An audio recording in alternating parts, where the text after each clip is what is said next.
విశాఖకు Google data centre రావడంతో ఏపీకి ప్రపంచవ్యాప్తంగా గుర్తింపు వచ్చిందన్నారు AP BJP chief Madhav. Visakha global growth సెంటర్గా మార్చేందుకు అనేక కంపెనీలు, ఐటీ సంస్థలు వస్తున్నాయన్నారు. విజయవాడలో నిర్వహించిన మీడియా సమావేశంలో ఆయన ఈ వ్యాఖ్యలు చేశారు. కృత్రిమ మేధస్సుతో అనేక ప్రయోగాలకు విశాఖ వేదిక కాబోతుందని, గూగుల్ సెంటర్ ఏపీకి రావడం డబుల్ ఇంజిన్ అభివృద్ధికి చిహ్నమన్నారు. ఏపీని అన్ని విధాలుగా అభివృద్ధి చేసేందుకు కేంద్ర రాష్ట్ర ప్రభుత్వాలు కలిసి అడుగులు వేస్తున్నాయన్నారు. వోకల్ ఫర్ లోకల్ నినాదంతో ప్రతి ఒక్కరూ స్వదేశీ వస్తువులను కొనుగోలు చేయాలని, దేశ ఆర్థిక అభివృద్ధికి దేశ ప్రజలు సహకారం అందించాలని కోరారు.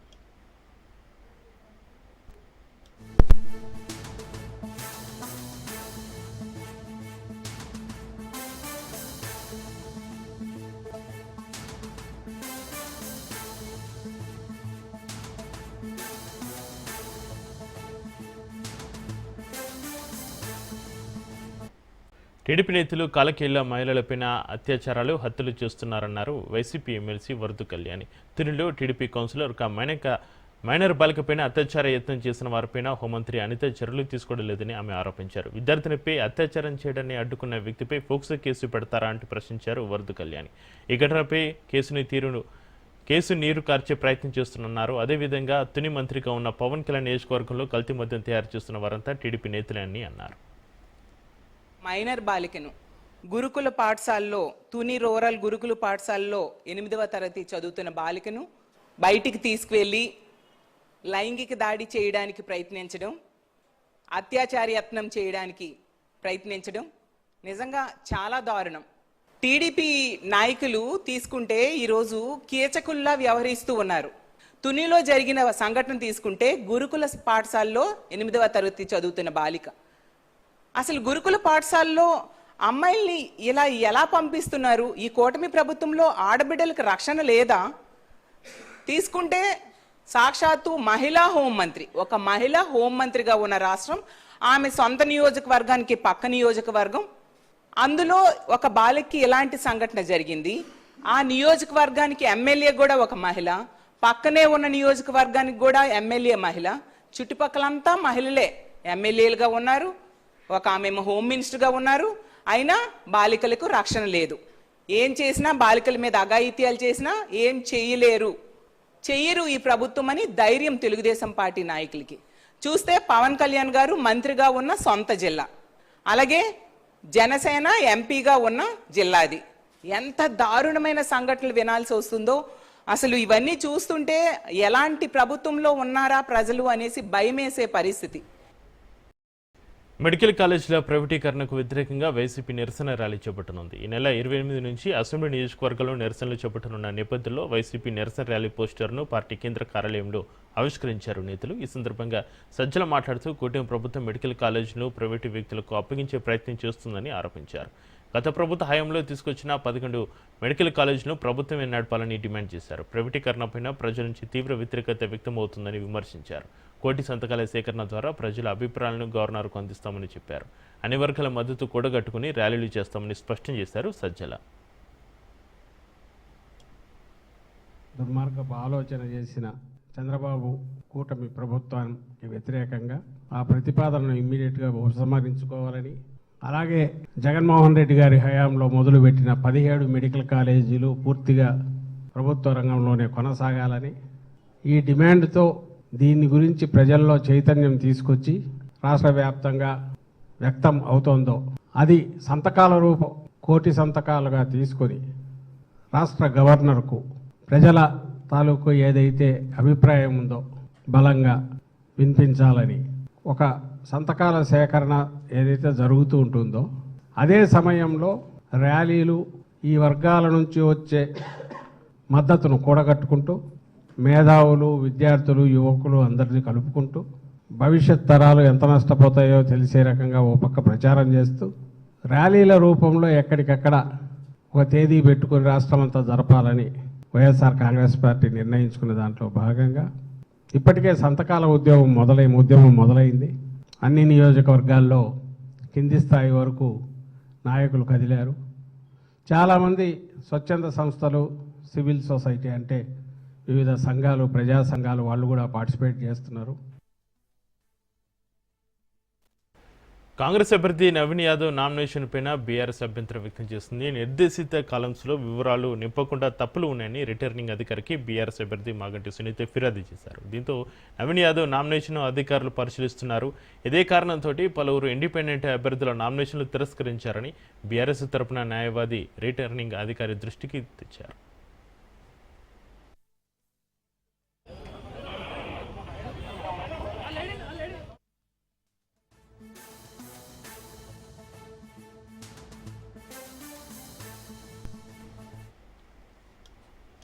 ఎమ్మెల్యేల ఫిర్యాదులపై అసెంబ్లీ స్పీకర్ గడ్డం ప్రసాద్ కుమార్ విచారించనున్నారు. కాళే యాదయ్య, బండ్ల కృష్ణమోహన్ రెడ్డి, ప్రకాష్ గౌడ్, మహిపాల్ రెడ్డి అనర్హత పిటిషన్లపై ఆధారాలు ఇవ్వాలంటూ ఇప్పటికే స్పీకర్ నోటీసులు జారీ చేశారు. దీంతో ఈ నెల 24 నుంచి 31వ తేదీ వరకు ఎమ్మెల్యేల విచారణకు షెడ్యూల్ను స్పీకర్ కార్యాలయం ప్రకటించింది.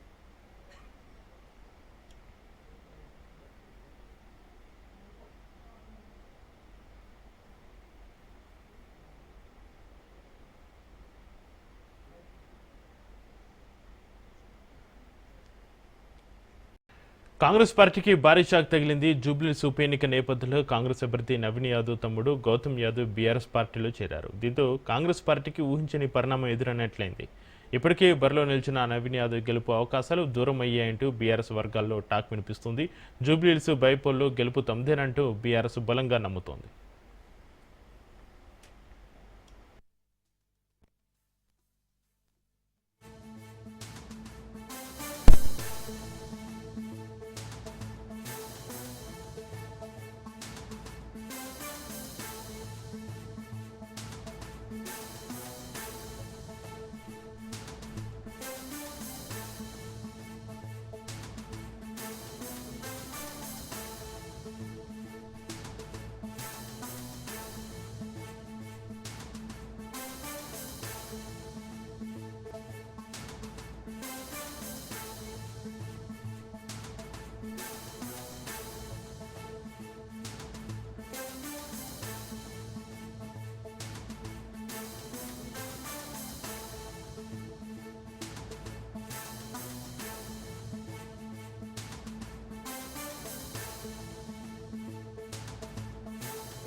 నాంపల్లి తెలంగాణ జనసమితి పార్టీ కార్యాలయంలో రాష్ట్ర అధ్యక్షుడు కోదండరాం తోటి టీపీసీసీ చీఫ్ మహేష్ కుమార్ గౌడ్ సమావేశమయ్యారు. జూబ్లీహిల్స్ అసెంబ్లీ ఉప ఎన్నికలో కాంగ్రెస్ పార్టీకి టీజేఎస్ మద్దతుపైన చర్చించినట్లుగా తెలుస్తోంది.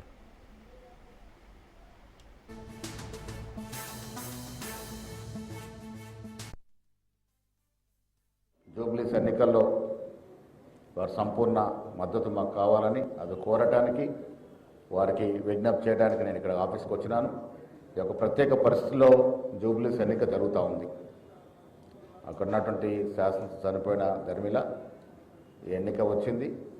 అక్కడ నిరంతరం ప్రజల్లో ఉండి ప్రజల కష్టసుఖాల్లో మమేకమై పాలు పంచుకున్నట్టు యువకుడికి నవీన్ యాదవ్కి కాంగ్రెస్ పార్టీ అభ్యర్థిగా నిలిపింది.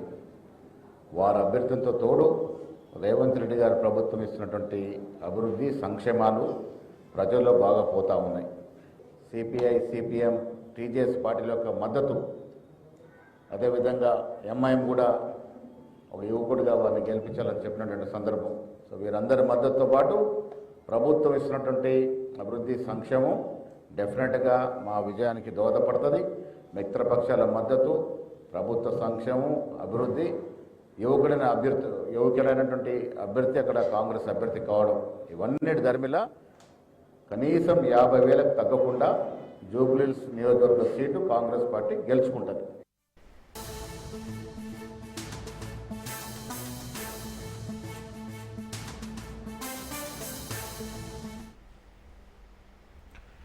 ఏపీ సీఎం చంద్రబాబు నాయుడు విదేశీ పర్యటనలో బిజీగా గడుపుతున్నారు. అందులో భాగంగా ఇవాళ రెండో రోజు అబుదాబిలో పర్యటించనున్నారు. బాబ్స్ మందిరాన్ని సందర్శించిన అనంతరం వ్యాపారవేత్తలతోటి రౌండ్ టేబుల్ సమావేశంలో పాల్గొనున్నారు. ఏపీలో పెట్టుబడులకు ఉన్న అవకాశాలను ఆయన వివరించనున్నారు. నవంబర్లో విశాఖలో జరిగే భాగస్వామ్య సదస్సుకు పెట్టుబడిదారులను ఆహ్వానించనున్నారు సీఎం చంద్రబాబు.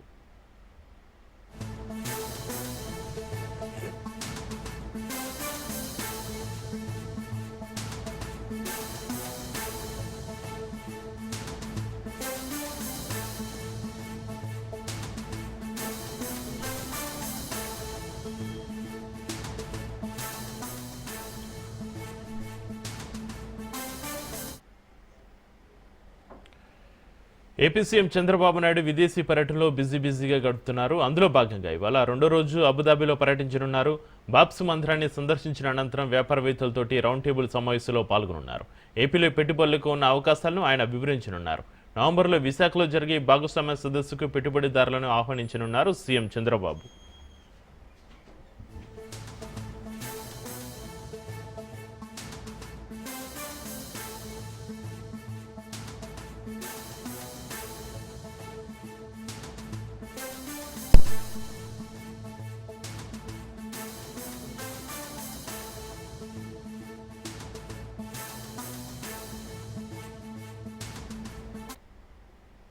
ఇవాళ తెలంగాణ కేబినెట్ సమావేశం జరగనుంది. సీఎం రేవంత్ రెడ్డి అధ్యక్షతన భేటీ కానుంది. ఇవాళ జరగబోయే కేబినెట్ సమావేశంలో బీసీ రిజర్వేషన్లపై రాష్ట్ర హైకోర్టు ఇచ్చిన మధ్యంతర ఉత్తర్వులు, సుప్రీంకోర్టు ఇచ్చిన తీర్పు నేపథ్యంలో స్థానిక సంస్థల ఎన్నికలతో పాటు భవిష్యత్తు కార్యాచరణపై కూడా చర్చించనుంది. దీంతో రాష్ట్ర ప్రభుత్వం తీసుకున్న 2 పిల్లల నిబంధన ఆర్డినెన్స్కు మంత్రివర్గం ఆమోదం తెలపనుంది. అలాగే ఎస్ఆర్బీసీ పునరుద్ధరణ పనులు, ఎస్ఆర్ఎస్పీ రెండో దశకు రామిరెడ్డి దామోదర్ రెడ్డి పేరు, ఇక కాళేశ్వరం పునరుద్ధరణ సహా పలు ప్రాజెక్టు పనులపైన మంత్రివర్గం చర్చించనున్నట్లుగా సమాచారం.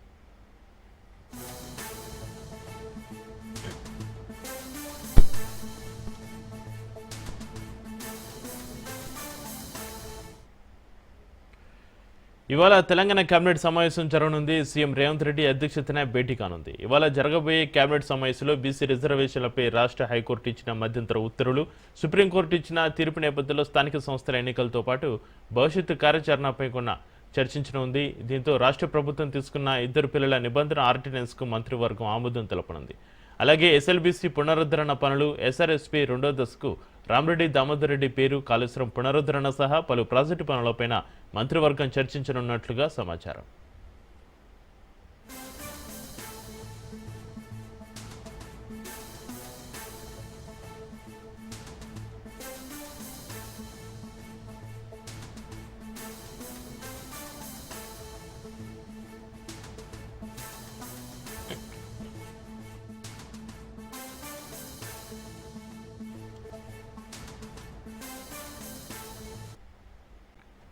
నేడు ఎర్రవెల్లి ఫామ్ హౌస్లో మాజీ సీఎం కేసీఆర్ పార్టీ నేతలతోటి సమావేశం కానున్నారు. ప్రధానంగా జూబ్లీ సూప్ ఎన్నికపైన చర్చించనున్నారు. ఈ సమావేశంలో బీఆర్ఎస్ ఇన్ఛార్జీలు, ఎమ్మెల్యేలు, ఎమ్మెల్సీలు హాజరు కానున్నారు.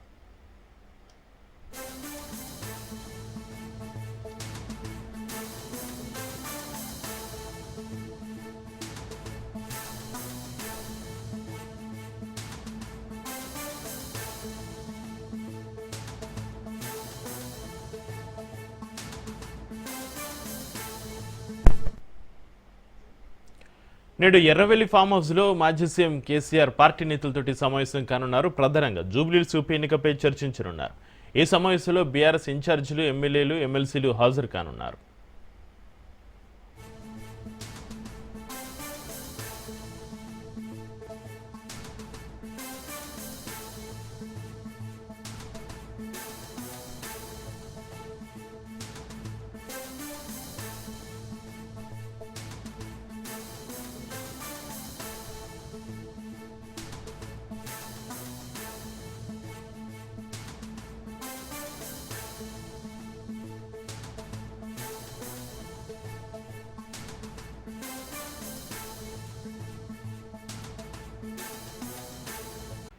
దొంగలు పడ్డ 6 నెలలకు కుక్కలు మురిగినట్లుగా సీఎం రేవంత్ సర్కార్ ఉందన్నారు మాజీ మంత్రి హరీష్ రావు. పంట అమ్ముకున్న తర్వాత ప్రభుత్వం కొనుగోలు కేంద్రాలు ఏర్పాటు చేసిందన్నారు. ఆగమాగం సగం పాలనగా సీఎం రేవంత్ పాలన ఉందంటూ విమర్శించారు. ప్రభుత్వం ఏర్పాటై ఇంతకాలమైనా ఏదైనా పథకం కొన వరకు వెళ్ళిందా అని ఎద్దేవా చేశారు.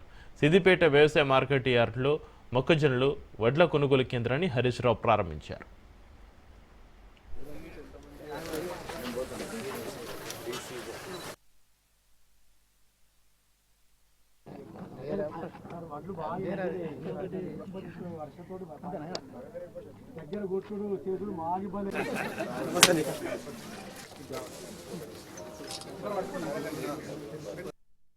కానీ ఈరోజు రాష్ట్ర ప్రభుత్వం మక్కల కొనుగోలు కేంద్రాలు ప్రారంభం చేయడంలో చాలా ఆలస్యం చేయడం జరిగింది. ఇప్పటికే సిద్దిపేట మార్కెట్ యార్డ్లో 14,000 క్వింటాళ్ళ మక్కలు దళారులకు, మధ్యవర్తులకు అమ్ముకోవడం జరిగింది. అంటే ఈ కొనుగోలు కేంద్రాలు ఆలస్యంగా ప్రారంభించడం వల్ల మక్క పండించిన రైతులు 1600కు 1800కు మధ్యవర్తులకు ఇప్పటికే అమ్ముకోవడం జరిగింది. పైగా ఇప్పుడు మళ్ళీ కొత్త నిబంధన ఏం పెడుతున్నారంటే ప్రతి ఎకరాకు కేవలం 18 క్వింటాలు మాత్రమే కొంటామంటున్నారు. జనరల్గా రైతు 25 నుంచి 30 క్వింటాల మక్కలు పండిస్తాడు. అంటే 18 క్వింటాల మక్కలే మేము మద్దతు ధరకు కొంటాము, మిగతా మక్కలు బయట అమ్ముకోండి అంటే మళ్ళీ 1600కు అమ్ముకోవాలి కదా. నేను ముఖ్యమంత్రి రేవంత్ రెడ్డిని డిమాండ్ చేస్తూ ఉన్నా, పండిన పంటంతా కొంటామన్నారు, బోనస్ ఇస్తామన్నారు, మళ్ళీ ఎందుకు ఈ కోతలు పెడతా ఉన్నారు? రేవంత్ రెడ్డి గారు, ఇవాళ ఈ రాష్ట్రంలో ఏ మక్క రైతుని అడిగినా కూడా 25కు తక్కువ ఏ రైతుకు కూడా పండదు. 25 నుంచి 30 క్వింటాల మక్కలు పండుతాయి. కానీ మీరు ఇలా 18 క్వింటాలే కొంటామంటే మరి మీద ఉన్నటువంటి ఆ 10-12 క్వింటాలు ఎక్కడ అమ్ముకోవాలి? అది తక్కువ ధరకు అమ్ముకోవాలనా? ఇదేమి నియమ నిబంధనలు? ఆనాడు నువ్వేం చెప్పినావు? ప్రతి గింజ మద్దతు ధరించి కొంటా అన్నావు, ప్రతి పంటకు బోనస్ ఇస్తా అన్నావు. బోనస్ అయితే దిక్కే లేదు. కనీసం పండిన పంటనన్నా కొనవయ్యా అంటే అది 18 క్వింటాలు మాత్రమే కొంటామని చెప్పి ఇలా రైతుల ఉసురు పోసుకుంటున్నారు. దేశంలోని పారిశ్రామిక అభివృద్ధిలో ఇతర రాష్ట్రాలకు రోల్ మోడల్గా నిలుస్తున్న తెలంగాణలో మరిన్ని పెట్టుబడులు పెట్టాలని ప్రముఖ ఆస్ట్రేలియా దిగ్గజ సంస్థ ఒరిక ప్రతినిధులను మంత్రి శ్రీధర్ బాబు కోరారు. ఆస్ట్రేలియా పర్యటనలో ఉన్న ఆయన మెల్బోర్న్లోని ఒరిక సంస్థ ప్రతినిధులతోటి భేటీ అయ్యారు. తెలంగాణలో ఒరిక ప్రస్తుత కార్యకలాపాలు, భవిష్యత్తు విస్తరణ ప్రణాళికపై ఈ సమావేశంలో సుదీర్ఘంగా చర్చించారు. ఈ సందర్భంగా మంత్రి శ్రీధర్ బాబు మాట్లాడుతూ ఇన్నోవేషన్ టెక్నాలజీ హబ్లను ఏర్పాటు చేసేందుకు అంతర్జాతీయ దిగ్గజ సంస్థలు తెలంగాణ వైపు చూస్తున్నాయన్నారు. జీసీసీలు పరిశ్రమల ఏర్పాటుకు తెలంగాణ అత్యంత అనుకూలమని, పారిశ్రామిక అభివృద్ధిని ప్రోత్సహించే ప్రగతిశీల విధానాలు, ప్రపంచ స్థాయి మౌలిక సదుపాయాలు, ఎకోసిస్టమ్, స్థిరమైన ప్రభుత్వం, సమర్థవంతమైన నాయకత్వం అందుబాటులో ఉందని కంపెనీ ప్రతినిధులకు వివరించారు. తెలంగాణతో కలిసి పనిచేసేందుకు ముందుకు రావాలని వారిని ఆహ్వానించారు.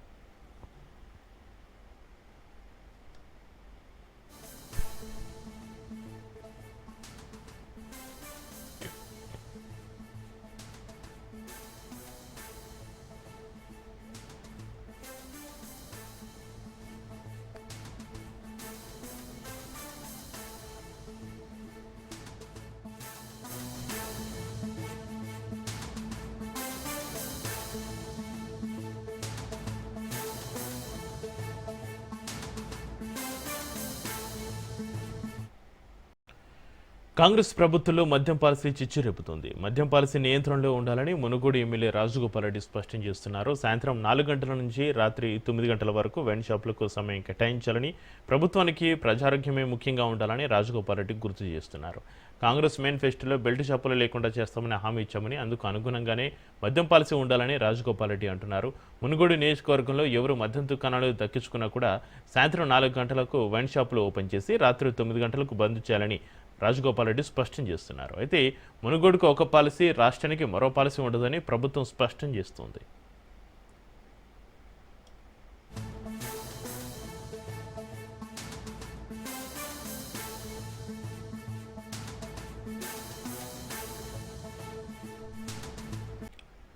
తెలంగాణలో వాహనదారులకు ఊరట కల్పిస్తూ రాష్ట్ర ప్రభుత్వం కీలక నిర్ణయం తీసుకుంది. రాష్ట్ర వ్యాప్తంగా ఉన్న అన్ని రవాణా శాఖ చెక్పోస్టులను తక్షణమే ఎత్తివేయాలని సీఎం రేవంత్ రెడ్డి ఆదేశాలు జారీ చేశారు. సీఎం ఆదేశాల మేరకు రవాణా శాఖ ఈ నిర్ణయాన్ని వెంటనే అమలు చేస్తూ అధికారిక ఉత్తర్వులు జారీ చేసింది.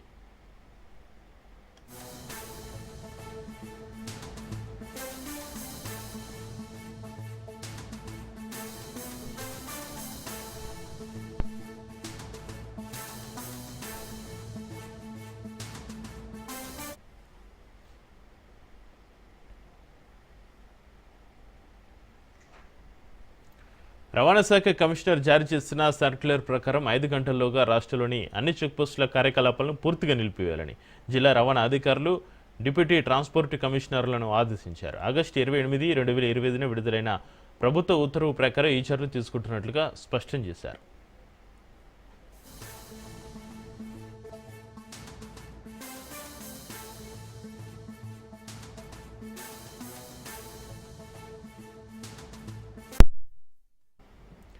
ఈ ఆదేశాల ప్రకారం రహదారులపైన వాహనాల రాకపోకలకు ఎలాంటి ఆటంకాలు లేకుండా చూసేందుకు చెక్పోస్టుల వద్ద ఉన్న బోర్డులు, బారికేడ్లు, ఇతర సూచికలను పూర్తిగా తొలగించాలని సూచించారు.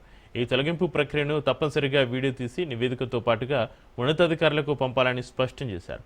చెక్పోస్టుల మూసివేత ప్రక్రియ సాయంత్రం 5 గంటల్లో పూర్తి కావాలని గడువు విధించారు.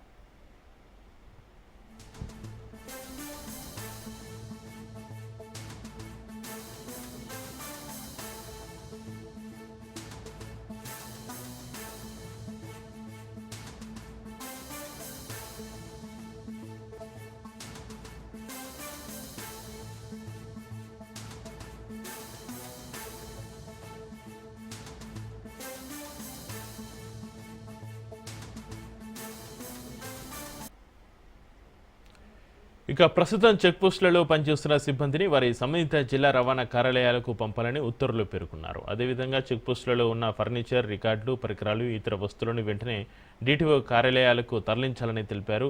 క్యాష్ బుక్లు, రసీదులు, చలాన్తో సహా అన్ని ఆర్థిక పరిపాలన రికార్డులను సరిచూసి భద్రపరచాలని ఆదేశించారు.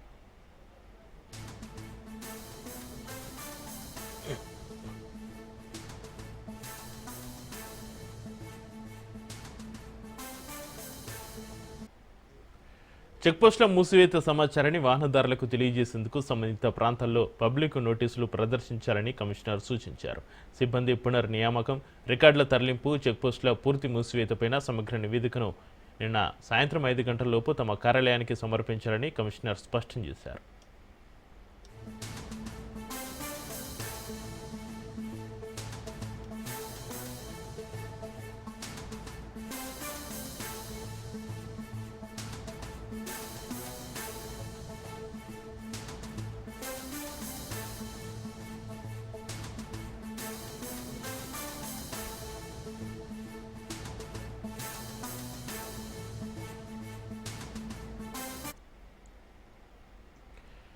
ఏపీ రాజకీయాల్లో పశ్చిమ గోదావరి జిల్లా భీమవరం డీఎస్పీ జయసూర్య వ్యవహారం మలుపులు తిరుగుతోంది. భీమవరం డీఎస్పీ జయసూర్య పరిధిలో పేకాట శిబిరాలు పెరిగిపోయాయని, సివిల్ వివాదాలను తలదూరుస్తున్నారంటూ డీఎస్పీ జయసూర్యపైన ఫిర్యాదులు వస్తున్నాయి. ఈ వ్యవహారం ఏకంగా డిప్యూటీ సీఎం పవన్ కళ్యాణ్ వరకు చేరింది. దీంతో పవన్ కళ్యాణ్ పశ్చిమ గోదావరి జిల్లా ఎస్పీకి ఫోన్ చేసి వివరాలు తెలుసుకున్నారు.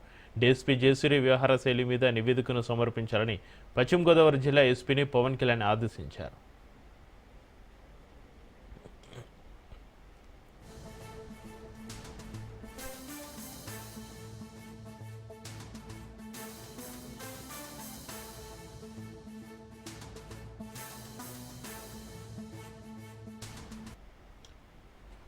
అయితే ఈ క్రమంలోనే ఈ వ్యవహారం మలుపు తిరిగింది. పశ్చిమ గోదావరి జిల్లా భీమవరం డీఎస్పీ జయసూర్యకు మద్దతుగా డిప్యూటీ స్పీకర్ రఘురామకృష్ణరాజు కీలక వ్యాఖ్యలు చేశారు. డీఎస్పీ జయసూర్య వ్యవహార శైలి మీద డిప్యూటీ సీఎం ఆగ్రహం వ్యక్తం చేస్తే డిప్యూటీ స్పీకర్ సపోర్ట్గా మాట్లాడడం ఇప్పుడు రాజకీయంగా ఆసక్తికరంగా మారింది. తనకున్న సమాచారం మేరకు భీమవరం డీఎస్పీ జయసూర్యకు మంచి ట్రాక్ రికార్డు ఉందని చెప్పుకొచ్చారు. పశ్చిమ గోదావరి జిల్లాలో పేకాట, జూదంపైన పోలీసులు పటిష్టమైన నిఘా ఏర్పాట్లు చేశారన్నారు. అందుకే భీమవరం డీఎస్పీ జయసూర్యపై అభియోగాలు వస్తున్నాయేమోనని రఘురామకృష్ణరాజు అనుమానం వ్యక్తం చేశారు.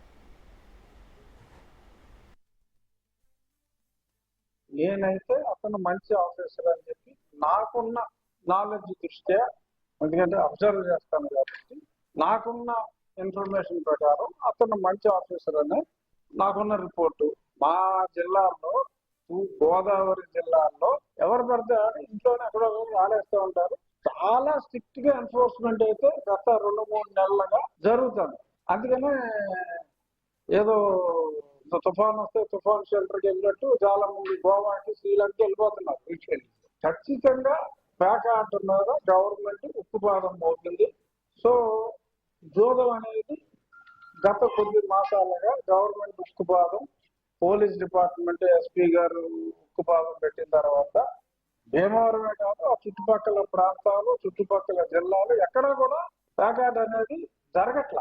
భీమవరంలో కూడా పేకాట అనేది హైస్కూల్ స్థాయి నుంచే ప్రత్యేక సబ్జెక్టుగా ప్రవేశపెడతామని మంత్రి లోకేష్ అన్నారు. ఆస్ట్రేలియాలో పర్యటిస్తున్న లోకేష్ విద్యారంగంపై క్వీన్స్లాండ్ ట్రేడ్ ఇన్వెస్ట్మెంట్ సెంటర్లో నిర్వహించిన రౌండ్ టేబుల్ సమావేశంలో పాల్గొన్నారు.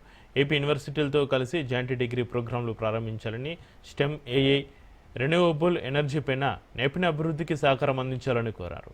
ఎనర్జీ పరిశోధనలపైన ఏపీ యూనివర్సిటీలతో కలిసి పనిచేయాలని మంత్రి లోకేష్ పిలుపునిచ్చారు. ఏఐ విప్లవం ద్వారా వచ్చే అవకాశాలను యువత మెరుగుపరుచుకునేందుకు ప్రణాళికబద్ధంగా కృషి చేస్తున్నట్లుగా తెలిపారు లోకేష్.